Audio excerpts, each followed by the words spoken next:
Certains hommes sont humiliés en privé, une dispute silencieuse derrière des portes closes, une indifférence glaciale à table, le genre de douleur qui meurt, voyez-vous. Moi, Paul de Beaumont m'a tendu un billet de 5 € devant 47 personnes en me disant qu'il s'occuperait bien de ma femme ce soir. J'en ai compté 47. Je me souviendrai de chaque visage. Bienvenue sur la chaîne. Prenez de quoi grignoter, installez-vous confortablement et n'oubliez pas, les gens dans ces histoires ont eu toutes les chances de bien se conduire. Ils ont juste fait le mauvais choix. N'oubliez pas de laisser un commentaire et de vous abonner, vous allez adorer ce qui va suivre.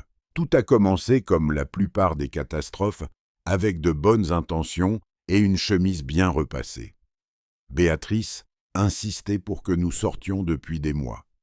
« Nicolas, on ne sort plus jamais. Nicolas, tu travailles trop.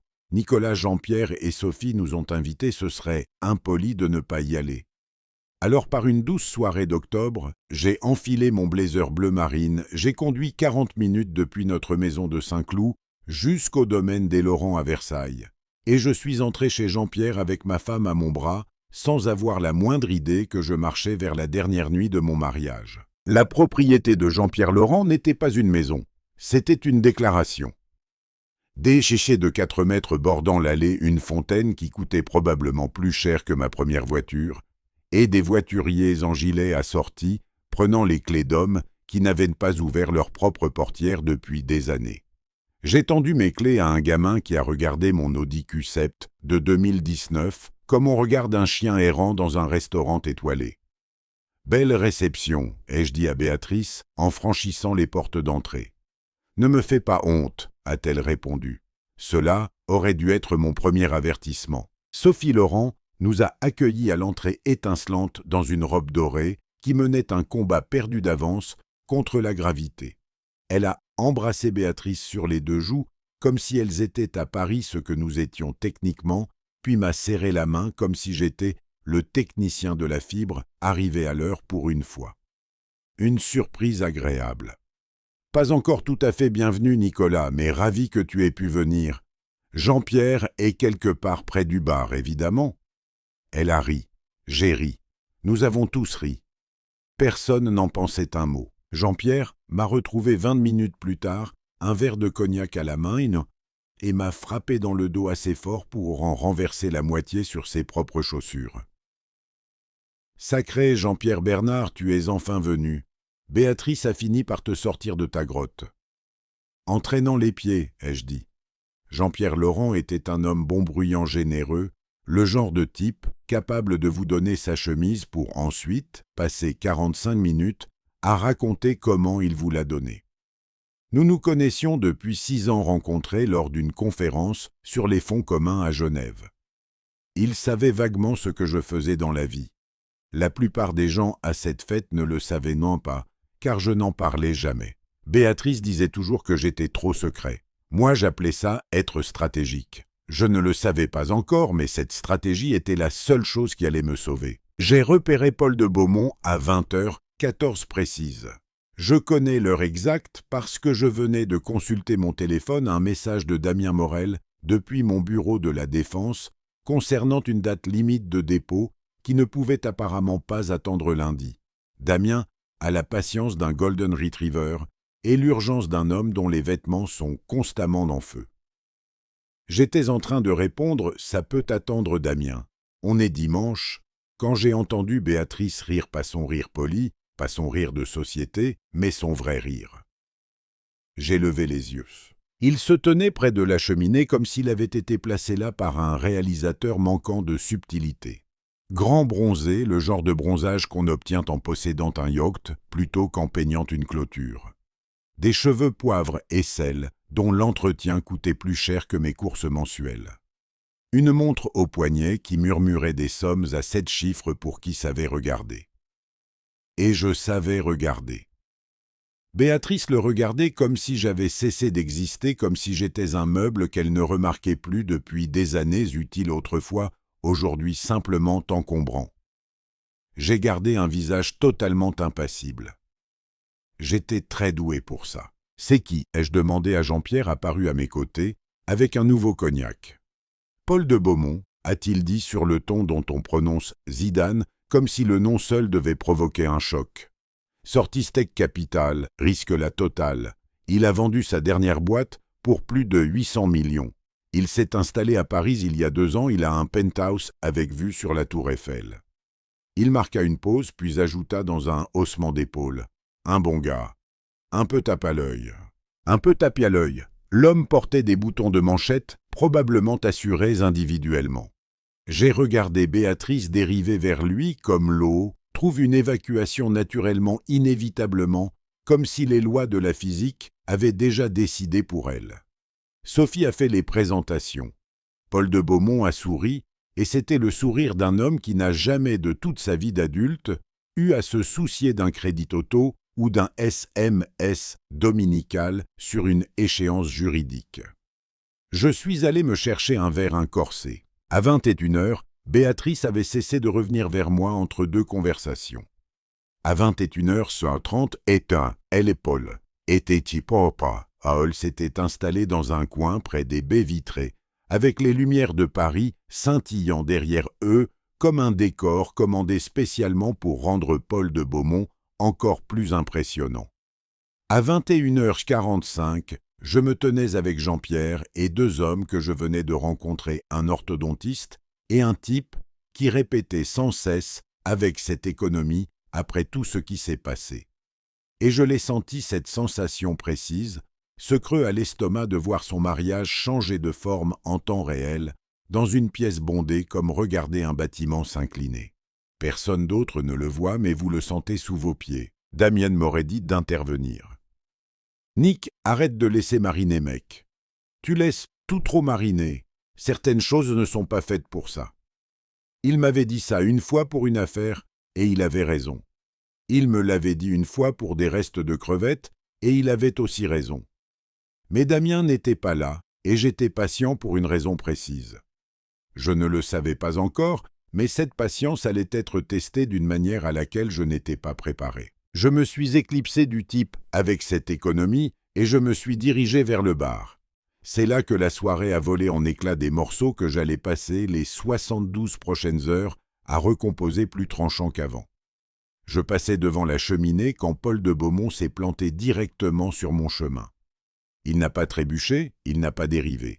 Il a fait un pas comme les hommes de son rang font tout comme si le monde se réorganisait autour de leurs intentions. Vous êtes le mari de Béatrice. Pas une question, un verdict. L'homme m'avait déjà jugé et condamné dans son tribunal intérieur. Nicolas Bernard, ai-je dit en tendant la main. Il l'a regardée une demi-seconde trop longtemps avant de la serrer. Sa poigne était celle que les hommes pratiquent devant leur miroir. Paul de Beaumont, le sourire encore lisse répété. Elle m'a parlé de vous. En bien, j'espère. Elle a dit que vous travailliez beaucoup.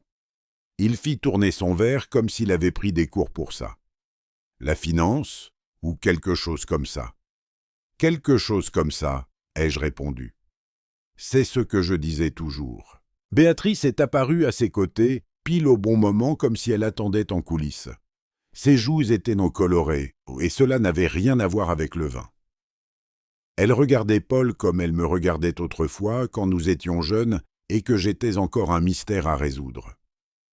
J'ai noté cela. Je l'ai classé. J'ai continué à sourire. Nicolas. La façon dont elle a prononcé mon nom était plate, presque apologétique, comme si j'étais une notification qu'elle ignorait et qui venait de s'afficher à l'écran. Salut Béa. Grand sourire chaleureux serein. Je n'étais ni l'un ni l'autre. Paul me parlait des vues depuis son appartement en ville, dit-elle sa voix, prenant ce ton léger qu'elle avait quand elle était vraiment excitée. Apparemment, par nuit claire, on peut voir jusqu'aux forêts de Rambouillet. Paul de Beaumont me regarda et quelque chose changea dans son regard. Un petit calcul silencieux, le genre que les hommes riches font lorsqu'ils décident que vous n'êtes pas une menace, pas un égal, juste un meuble qui se trouve entre eux et ce qu'ils désirent. Il mit la main dans la poche de sa veste, sortit un portefeuille fin en cuir noir, le genre qu'on vend dans des boutiques sans étiquette de prix. Il en sortit un billet et me le tendit. Les conversations alentour baissèrent d'un ton dont Pas toute la pièce, mais assez.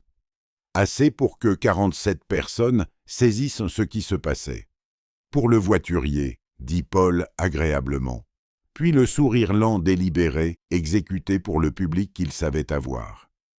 Ne vous inquiétez pas pour Béatrice ce soir, l'ami. Je vais bien m'occuper d'elle. Le mot « l'ami » est tombé comme un coup péré. J'ai regardé le billet. J'ai regardé Béatrice. Elle regardait ses chaussures. 12 ans de mariage, et elle fixait ses chaussures comme si elles contenaient les réponses aux questions qu'elle ne voulait pas poser. C'était ça le moment, pas le billet, pas Paul de Beaumont et son bronzage de yacht. C'était Béatrice regardant ses chaussures. J'ai pris le billet lentement, délibérément. Je l'ai plié une fois de manière nette, comme s'il s'agissait d'un document important. Je l'ai glissé dans la poche de ma veste et j'ai lissé le tissu. « Merci, Paul », ai-je dit. Calme posé, le genre de calme qui ne vient que lorsqu'on a pris une décision irrévocable. Je vais le garder précieusement. Je lui ai serré la main fermement, sans hâte. J'ai adressé un signe de tête à ma femme et je me suis dirigé vers le voiturier, sans me retourner. Pas une seule fois. 40 minutes pour rentrer à Saint-Cloud.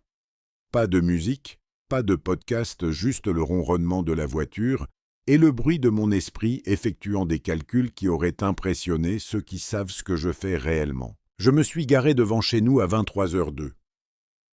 Je suis resté assis dans la voiture. La lumière du garage était allumée. Béatrice la réglait toujours sur une minuterie, l'une de ses petites fidélités domestiques qui avait apparemment survécu à sa fidélité tout court. J'ai passé 3 appels depuis la voiture. Le premier était pour Damien Morel.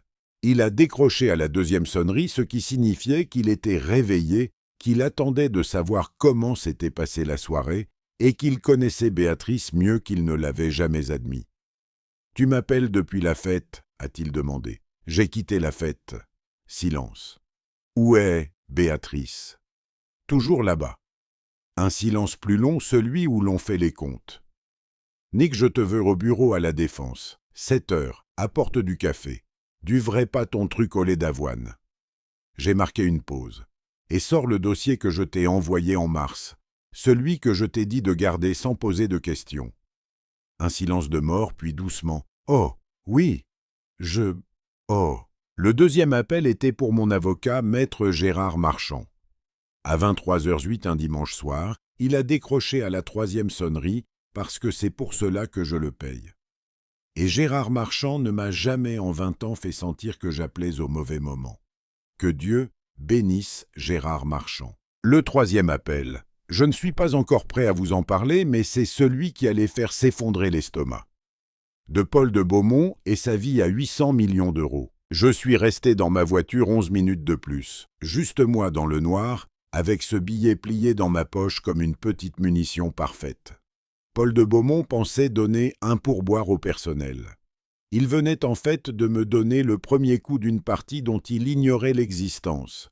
Je suis rentré, je me suis versé un vieux whisky, je me suis assis à la table de la cuisine sous la suspension que Béatrice avait choisie chez Habitat, il y a 3 ans, celle pour laquelle nous nous étions disputés pendant 20 minutes, parce que je la trouvais trop grande, et elle avait raison, elle ne l'était pas, et je suis resté là jusqu'à 2h du matin, à construire, à planifier. Béatrice Bernard rentrerait lundi matin pour découvrir que sa clé n'ouvrait plus la porte.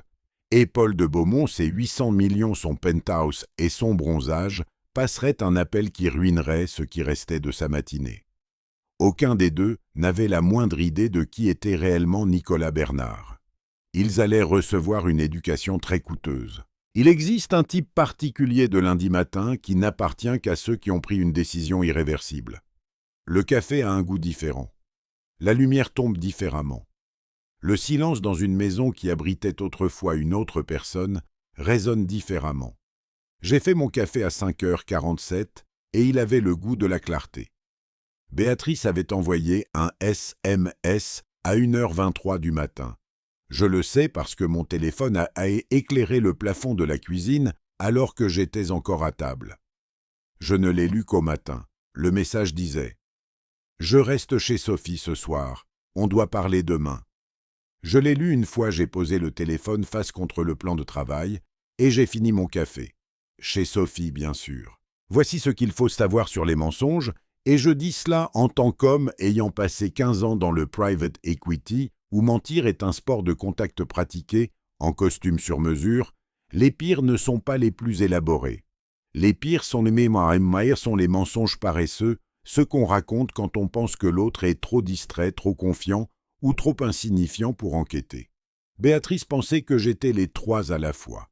Elle allait devoir revoir ses certitudes. Je me suis douché, j'ai mis mon costume gris anthracite de chez Loro Piana, celui que je porte pour les clôtures de contrat, celui que Damien appelle mon costume « Quelqu'un va passer une sale journée ». Et je suis parti à la Défense à 6h30 avec un arrêt en chemin.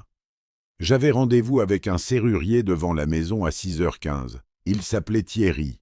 Thierry était ponctuel professionnel et ne manifestait aucun intérêt pour la raison pour laquelle un homme en costume de luxe changeait toutes les serrures de sa maison à l'aube un lundi. Il a tout changé, les 5 portes y compris le code du garage. « Nouvelle clé ?»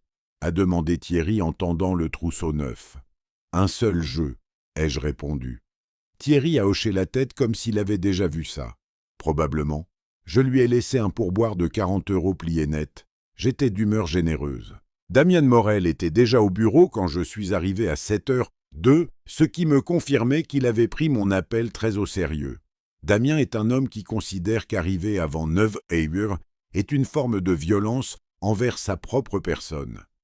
Le fait qu'il soit assis là avec 2 cafés et une chemise cartonnée à 7h signifiait qu'il n'avait pas dormi. « Tu as une sale mine, ai-je dit. Et toi, on dirait que tu t'apprêtes à saisir l'âme de quelqu'un, répondit-il en me tendant un café. Bon, j'imagine qu'on commence la journée. Je me suis assis. Il a fait glisser le dossier sur le bureau avant même que je le demande. Je l'ai ouvert 15 pages interlignes simples d'18 mois de recherche discrète minutieuse et totalement légale que j'avais commandées en avril et dit à Damien de garder jusqu'à ce que j'en ai besoin ou jusqu'à ce que je me trompe. Je ne m'étais pas trompé. « C'est grave ?» a demandé Damien. Je suis allé à la page 4, puis la 9, puis la dernière page, où les notes préliminaires de Gérard Marchand étaient épinglées à un résumé qui aurait fait s'étouffer Paul de Beaumont avec son portefeuille de luxe. « Tu te souviens quand Paul de Beaumont a vendu sa boîte pour 800 millions ?» ai-je demandé. « Ouais. Devine qui était son principal investisseur institutionnel pour les 3 dernières levées de fonds. » Damien me fixa. Je le laissais mariner. Je savourais cela plus que je ne l'aurais dû. « Non, » dit-il. « Page 9. » Il saisit le dossier, tourna les pages lues pendant 12 secondes, puis reposa le document très lentement de la façon dont on pose un objet, quand ses mains ne répondent plus tout à fait. « Nick, c'est toi qui es sa banque depuis tout ce temps, à travers 2 sociétés écrans et une holding luxembourgeoise parce que je ne suis pas un sauvage. » J'ai bu une gorgée de café. Mais oui, effectivement, c'est moi. Damien se renversa dans son fauteuil et éclata de rire, pas un rire joyeux, mais ce rire entre le génie et la folie qui résonna contre les murs du bureau. « Il t'a jeté un billet, » dit Damien. « Il l'a fait. Et tu es son banquier. » « C'est ça. »« Nick !» Il posa ses mains à plat sur mon bureau. Est-ce qu'il le sait ? Paul de Beaumont connaît ses investisseurs à travers un administrateur de fonds au Luxembourg nommé Claude Burgerer, qui communique exclusivement par email crypté et n'a jamais mentionné le nom de Nicolas Bernard. J'ai ajusté ma veste. Donc non, il n'en sait rien. Il ne le savait pas encore, mais le lundi ne faisait que commencer. Gérard Marchand est arrivé à 8h130, ses lunettes de lecture sur le front et son visage des mauvais jours bien en place. Gérard avait 60 et 1 an la carrure d'un ancien rugbyman qui aurait découvert les beaux costumes et l'énergie tranquille d'un homme qui n'a jamais perdu une négociation importante. Il m'a serré la main, s'est assis, a ouvert son propre dossier et a dit « Raconte-moi tout ». C'est ce que j'ai fait. Je lui ai parlé de la fête du coin près de la fenêtre du portefeuille du billet Gestelin et délibéré devant 47 personnes. Je lui ai parlé des chaussures de Béatrice, du SMS sur Sophie et de la façon dont Paul de Beaumont m'avait souri comme si j'étais un ticket de vestiaire sans importance. Gérard a écouté sans m'interrompre, ce qui prouvait la gravité de la situation. Gérard interrompait tout le monde d'habitude. Quand j'eus fini, il resta silencieux un instant. Puis il demanda « Tu as toujours le billet ?» Poche de poitrine de mon blazer marine plié une fois. Il hocha lentement la tête. « Et ton mariage ? Avais-tu déjà documenté des inquiétudes ?» Gérard Day, je dis « Je suis investisseur en capital investissement. Je documente tout. J'ai des preuves depuis février. » Il a presque souri. « Évidemment. » Il prit une note. « Très bien, voici où nous en sommes. » Est-ce que Gérard m'a dit ensuite je le garderai pour nous pour l'instant. Mais je dirai ceci au moment où il a quitté mon bureau à 10h15. La vie à 800 millions de Paul de Beaumont présentait une fissure si fine qu'il ne pouvait pas encore la voir. Il allait la sentir bien assez tôt. À 10h47, mon téléphone a sonné Béatrice. J'ai laissé sonner 3 fois non par mélodrame, mais parce que je terminais une phrase dans un email bien plus important que cette conversation. Puis j'ai décroché. Nicolas. Sa voix était prudente répétée. Elle avait préparé cet appel.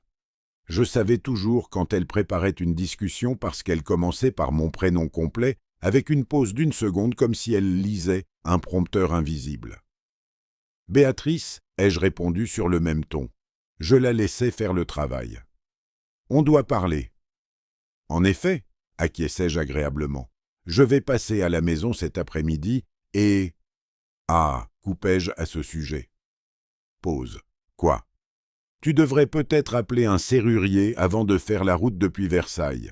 Enfin, en réalité, tu devrais appeler un serrurier, un avocat spécialisé en divorce et la personne chez qui tu as réellement passé la nuit dans cet ordre. » Le silence au bout du fil fut si total que je pouvais entendre sa respiration se bloquer. « Qu'est-ce que tu as fait, Nicolas ?» Pas une question, une détonation. J'ai changé les verrous de ma maison, Béatrice. Toujours plaisant, toujours serein, toujours profondément blessé, mais elle ne le saurait jamais. Elle est à mon nom, depuis 2019. Tu te souviens du refinancement? Tu étais en thalasso avec Sophie.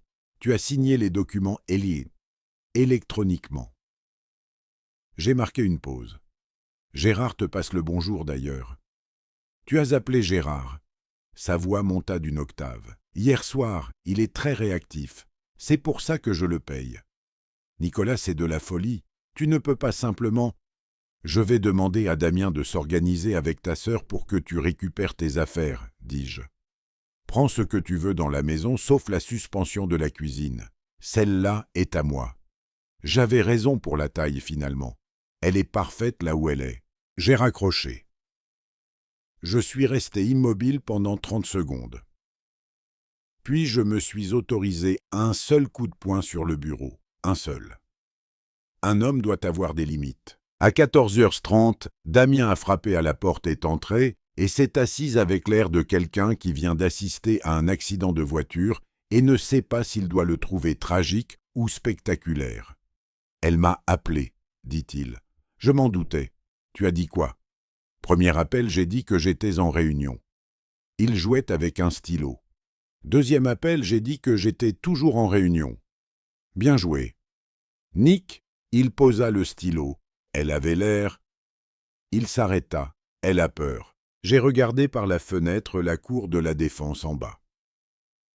Une femme promenait un chien de la taille d'un petit canapé. Un couple déjeunait en terrasse riant de bon cœur. Un lundi ordinaire. Des vies ordinaires.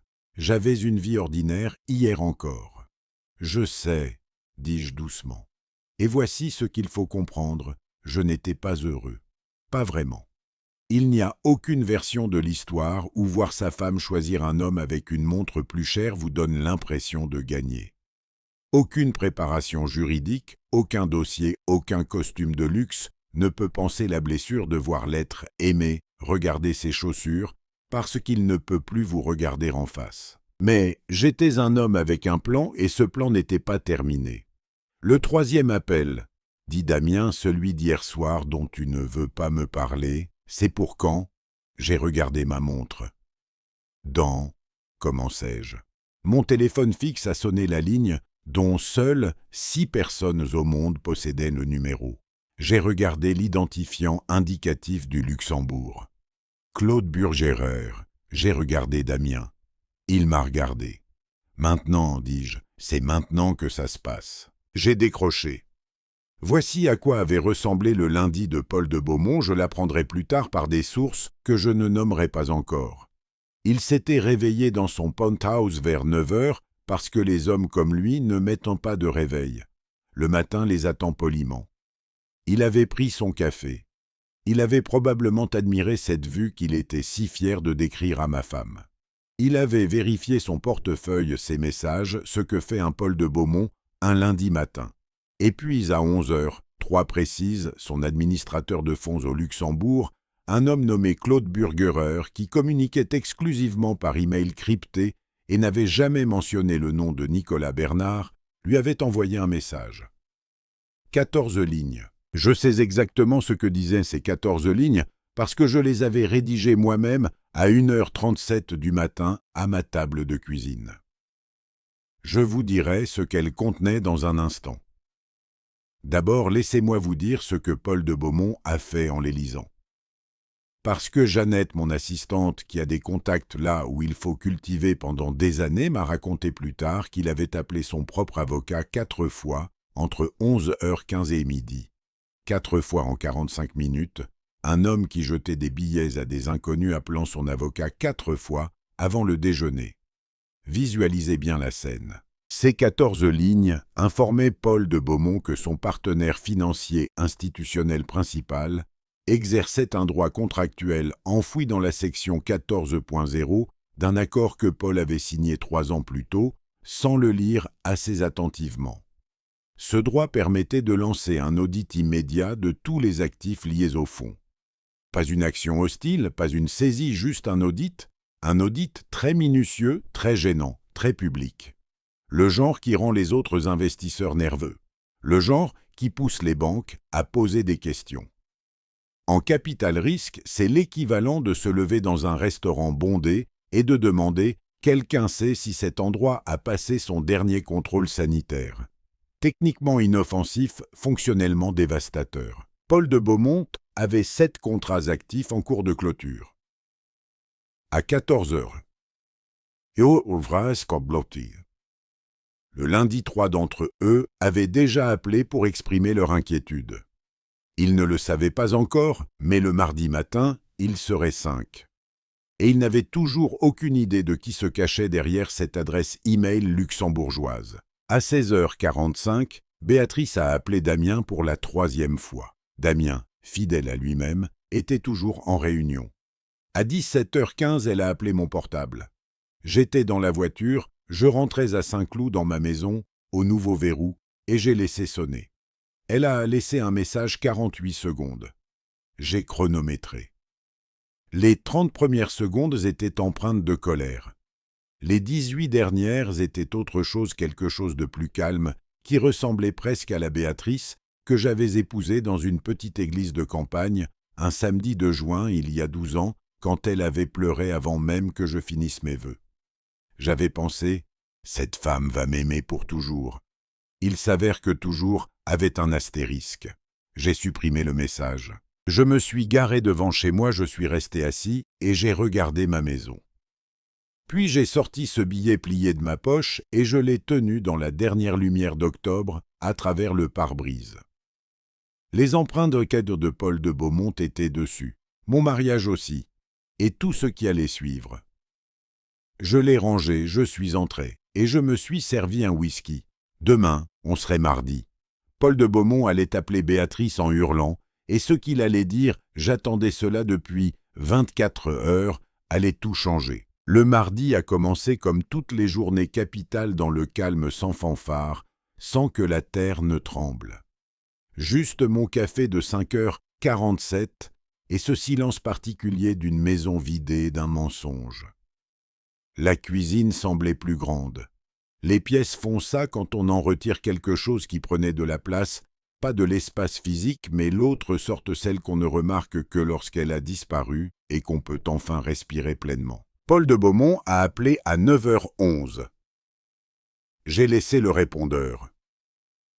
41 secondes courent pour un homme qui perd pied. C'est Paul de Beaumont. Je dois parler à Nicolas Bernard directement. C'est urgent, s'il vous plaît. L'homme qui m'avait tendu un billet, comme si j'étais un voiturier. J'ai écouté le message 2 fois, j'ai repris un café, puis j'ai appelé Gérard. Il a laissé un message. Je sais, dit Gérard. Son avocat a appelé le mien à 8h45. Ils veulent une rencontre. J'ai regardé le billet posé à plat sur la table dépliée maintenant centrée, captant la lumière du matin comme une relique oubliée. Jeudi, ai-je dit, à mon bureau 10h, et Gérard, assure-toi que son avocat entende bien le nom Bernard Capital Partners. Le silence à l'autre bout était celui d'un homme qui réprime un fou rire. C'est comme si c'était fait, dit-il. Béatrice a l'appelé à midi. J'ai répondu cette fois. Elle méritait au moins ça. Nicolas. Sa voix était fragile, dépourvue de mise en scène. C'était quelque chose de rare, quelque chose qui lui coûtait. « Salut Béa !» Un long silence, celui qui porte 12 ans en lui. « J'ai fait une erreur, dit-elle. Pas « je suis désolé », pas « ça ne voulait rien dire », juste la vérité toute nue, offerte calmement comme si elle savait que les fioritures ne serviraient plus à rien. Je suis resté un moment avec ces mots. La version honnête de Béatrice, celle de la petite église, celle qui pleurait pendant mes vœux, cette version vivait encore quelque part en elle, malgré la femme qui fixait ses chaussures dimanche soir. J'avais passé 3 jours à décider quoi faire de cette constatation. « Je sais, ai-je répondu. « Nick, la maison de campagne est à ton nom, dis-je, depuis 2 ans. C'est toi qui l'as choisie, tu te souviens, ce week-end où j'étais censé être en conférence à Lyon. Elle pensait que je travaillais. J'étais chez un notaire. Elle est à toi. Gérard s'occupera du reste. Tu t'en sortiras, Béatrice. Tu seras même très bien. Après ce que j'ai fait. Parce que tu as été ma femme pendant 12 ans, dis-je. Ça signifie quelque chose. Encore maintenant, surtout maintenant. J'ai marqué une pause. C'est juste que ça ne signifie plus la même chose qu'avant. J'ai entendu son souffle se couper pas de façon dramatique, juste ce petit bruit que l'on fait quand on reçoit quelque chose qu'on sait ne pas mériter. « Je suis désolé, Nicolas, dit-elle, et cette fois je l'ai cru. « C'est trop tard, mais c'est vrai, répondis-je. Je sais. Prends soin de toi, Béa. » J'ai raccroché, je suis resté immobile 30 secondes. Puis je me suis autorisé un seul coup de poing sur la table. Un seul. Un homme doit avoir des limites. Ce qui s'est passé entre mardi et jeudi s'apparente à un problème de physique. Quand on est Paul de Beaumont, 800 millions penthouse, l'assurance de celui qui n'a jamais vu une porte se fermer devant lui, on vit sur des certitudes. Ces certitudes sont des piliers. Retirez-en un et la structure ne fait pas que se fissurer. Elle vous montre instantanément de quoi elle était faite. Mercredi après-midi, 5 de ces 7 contrats en cours étaient tombés à l'eau. ACO. Sa banque, la vraie, pas celle du penthouse, avait demandé un entretien au sujet de son exposition. Exposition, un mot que Paul n'avait pas l'habitude d'entendre le concernant. Damien m'a envoyé un message mercredi soir. 5 contrats. Tu avais raison sur toute la ligne. Béatrice a appelé mon portable depuis ce que je suppose être le numéro de Paul.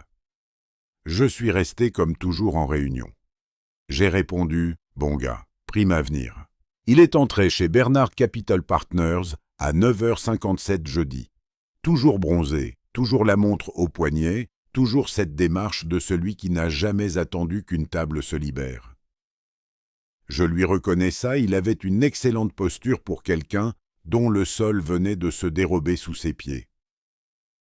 Son avocat maître Colton, du cabinet Colton et associé, le préféré des hommes ayant des problèmes coûteux, le suivait l'air de celui qui a lu le dossier en détail et n'a pas aimé l'expérience. Paul m'a vu et s'est figé. Pas de façon théâtrale, juste immobile. Cette immobilité de celui qui a passé 48 heures à réviser sa compréhension d'une situation et qui vient de voir la dernière pièce du puzzle s'emboîter. Je me suis levé, j'ai boutonné ma veste et j'ai tendu la main. « Paul, » dis-je agréablement, « ravi de vous revoir. » Il la serra. Sa poigne était différente, moins assurée, moins travaillée. « Monsieur Bernard, dit-il. »« Monsieur Bernard. » Pas il ami, pas cette demi-seconde d'hésitation avant de daigner me saluer, pas le sourire pour la galerie. Nous nous sommes assis. Maître Colton a ouvert son porte-documents et a commencé à parler de « solutions amiables ». Je l'ai laissé parler. Je regardais Paul de Beaumont observer mon bureau, la vue sur Paris, les diplômes au mur, l'efficacité silencieuse de Janet derrière la vitre. Le poids particulier d'une pièce où des décisions sérieuses sont prises par des gens qu'on ne sous-estime jamais deux fois. Et j'ai vu la compréhension arriver sur son visage comme l'orage progressivement puis d'un coup. J'ai mis la main dans la poche de ma veste. J'ai posé le billet de 5 € sur la table, entre nous plié une fois net, exactement comme il me l'avait laissé dimanche soir, devant 47 personnes qui, je m'en doutais, allaient raconter cette histoire bien moins longtemps qu'elles ne l'avaient prévu. « Je crois que c'est à vous, dis-je. Vous me l'avez laissé dimanche. » Le silence qui suivit fut le silence le plus coûteux dans lequel je me sois jamais trouvé, valant bien plus que 5 €. Puis Gérard et moi avons passé 45 minutes à expliquer à Paul de Beaumont la réalité contractuelle de sa vie. Méthodiquement, sans spectacle, sans plaisir. Comme on fait un travail minutieusement préparé que l'on espérait ne jamais avoir à utiliser. L'audit se terminerait selon notre calendrier. Ses affaires survivraient. Sa banque s'arrangerait. Tout allait finir par rentrer dans l'ordre parfaitement. Il allait simplement passer les 90 prochains jours à comprendre en détail qui finançait sa vie depuis 3 ans. Un homme qui lit les pièces comme Paul a lu cette fête comme un décor, à sa convenance, a tendance à ne pas lire les contrats assez attentivement. La section 14.0 est un don pour corriger cette habitude. Il est resté assis en face de moi pendant 45 minutes sans presque rien dire. Ce fut sans doute la chose la plus sophistiquée qu'il ait faite de la semaine. À la porte, il s'est arrêté. Il s'est retourné me regardant comme on regarde un objet devant lequel on est passé 100 fois sans le voir. « Je ne savais pas qui vous étiez, dit-il. »« Je sais, répondis-je. C'était tout l'intérêt. » Un silence. Quelque chose passa sur son visage, pas tout à fait du remords, pas tout à fait du respect. L'expression précise de celui qui a localisé trop tard l'endroit exact où il s'est trompé. « Le billet, dit-il doucement. « Le billet, acquiesçai-je. » Il hocha la tête une fois un geste bref propre, la reconnaissance digne de celui qui a compris qu'il était échec, et mat est sorti. Je suis resté longtemps à la fenêtre après ça. J'ai regardé la cour en bas, la femme et son chien, le couple qui riait des vies ordinaires en ce jeudi ordinaire, ignorant tout du séisme qui venait de se produire. J'ai sorti le billet de ma poche et je l'ai tenu dans la lumière de l'après-midi. Paul de Beaumont pensait donner un pourboire chez nos petits personnels. Il m'avait donné le premier coup d'une partie qu'il ne savait pas jouer contre un homme qu'il n'avait jamais pris la peine d'observer. L'erreur la plus coûteuse que vous puissiez commettre dans les affaires dans la vie ou lors d'une soirée mondaine, un dimanche d'octobre, est de regarder un homme discret et de n'y rien voir d'inquiétant. J'ai repensé à l'église, aux larmes de Béatrice, avant mes vœux. 12 ans d'une vie qui s'était terminée par une femme fixant ses chaussures. J'ai pensé à la maison de campagne, à la façon dont elle avait dit « Je suis désolé ». Enfin, après qu'il soit trop tard pour que cela compte, mais trop vrai pour l'ignorer. J'ai replié le billet, je l'ai glissé dans ma poche. Certaines choses se gardent non pas comme des trophées ni comme des blessures, mais comme la preuve que vous étiez là, que c'est arrivé, que vous avez géré la situation fermement et que vous avez quitté la pièce sur vos 2 pieds sans vous retourner. Pas une seule fois. Si vous avez aimé cette histoire, rejoignez notre communauté en cliquant sur le bouton « J'aime » et en vous abonnant pour plus d'histoires réelles brutes va centrer sur l'humain. Et comme toujours, merci de faire partie de cet univers.